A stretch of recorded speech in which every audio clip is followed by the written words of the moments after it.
అలానే శేషరావు ఒకవైపు జగిత్యాల్లో కేసీఆర్ గారి సభ, మరోవైపు భూపాలపల్లిలో తెలంగాణ ముఖ్యమంత్రి రేవంత్ రెడ్డి గారి సభ. అటు రేవంత్ రెడ్డి గారు ఇటు కేసీఆర్ గారు ఉపయోగించినటువంటి పదజాలాన్ని కనుక గమనిస్తే పొలిటికల్ హీట్ తెలంగాణలో అప్పుడే పెరిగిందా అనేటువంటి అభిప్రాయం కలుగుతుంది. తీవ్రమైనటువంటి ఎండలు తెలంగాణలో, ఆ ఎండలకు మించినటువంటి పొలిటికల్ హీట్ పెంచారు అటు కేసీఆర్ గారు ఇటు రేవంత్ రెడ్డి గారు. రేవంత్ రెడ్డి గారేమో దరిద్రపు పాలన, దరిద్రులు పరిపాలించినంత వల్లనే ఈ పరిస్థితి వచ్చిందని చెప్పి ఆయన అంటూ ఉంటే,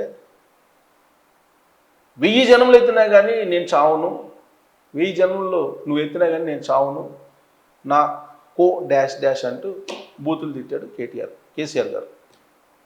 ఒక ముఖ్యమంత్రిని, సీనియర్ లీడరు, తెలంగాణ పిత అని చెప్పుకునేటువంటి కేసీఆర్ గారి నోటి నుంచి బండ బూతులు రావడం అనేది ఇప్పుడు పెద్ద చర్చనీయాంశమైంది. మన రేవంత్ రెడ్డి గారు ఏమన్నా తక్కువ అంటే కాదు. రేవంత్ రెడ్డి గారు ఇంకా 4 ఆకులు ఎక్కువ చదివారు కేసీఆర్ గారి కన్నా. ఇంకా బహుశా ఆయన అన్నటువంటి మాటను గమనిస్తున్నారేమో, ఏదో ఒక సందర్భంలో దానికంటే మిన్నగా కేసీఆర్ గారి మీద ఆయన వదిలేటువంటి అవకాశం ఉంది. అసలు రేవంత్ రెడ్డి గారు ముఖ్యమంత్రి కావడానికి కేసీఆర్ కంటే ఎక్కువ బూతులు తిట్టడమే అనే అభిప్రాయం కూడా చాలామందిలో ఉంది. అన్పార్లమెంటరీ వర్డ్స్, అలాగే బూతులు వాడేటువంటి వాళ్ళల్లో కేసీఆర్ గారు ఉంటారనేది చాలామంది విమర్శిస్తూ ఉంటారు. సో ఆయనకి మించినటువంటి విధంగా అలాంటి బూతులను వాడి ప్రజలను అట్రాక్ట్ చేసినటువంటి లీడరు రేవంత్ రెడ్డి గారు. ఇప్పుడు భూపాలపల్లి నుంచి రేవంత్ రెడ్డి గారు ఒకటంటే, జగిత్యాల నుంచి కేసీఆర్ గారు 2 అన్నారు. వీటి కంటిన్యూషన్లో అటు కాంగ్రెస్ పార్టీ లీడర్లు, ఇటు బీఆర్ఎస్ పార్టీ లీడర్లు రకరకాలుగా మాట్లాడుతూ ఉన్నారు. రాజకీయాల్లో ఈ మధ్యకాలంలో ప్రత్యేకించి 2019 నుంచి గమనిస్తే వాయు కాలుష్యంలాగా రాజకీయ కాలుష్యం పెరిగిపోతుంది.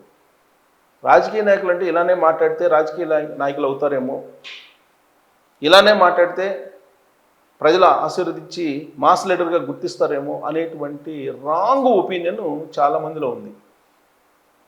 కానీ ఎవరైతే నోటు దురుసుగా నోరు పారేసుకొని మాట్లాడతారో వాళ్ళకి ప్రజలు కర్రు కాల్చి వాత పెడుతున్నారు. ఎలక్షన్స్లో 2024 ఎలక్షన్ చూసినా అదే జరిగింది.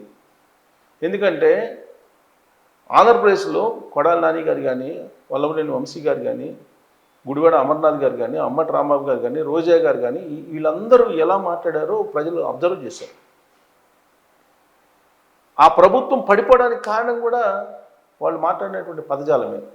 రాజకీయాలంటే ఇలానే ఉంటాయి, ఇలానే మాట్లాడతారు రాజకీయ నాయకులు అనేటువంటి విధంగా వాళ్ళు మాట్లాడారు. సేమ్ కేసీఆర్ గారు కూడా అలానే మాట్లాడారు, కేటీఆర్ గారు కూడా అదే మాట్లాడారు. దాని పర్యవసానమే 2023 ఎన్నికల్లో బీఆర్ఎస్ పార్టీ ఓడిపోవడానికి ఒక కారణం. మరి ఇప్పుడు మళ్ళా అలాంటి భాషనే ఉపయోగిస్తూ రాజకీయాన్ని రక్తి కట్టించాలని కేసీఆర్ గారు ప్రయత్నం చేస్తున్నారని అంటే వాళ్ళు సరైన మార్గంలో తెలంగాణ రాజకీయాన్ని తీసుకెళ్తున్నారా అనే దాని మీద మీరు కామెంట్ చేయొచ్చు. Thank you.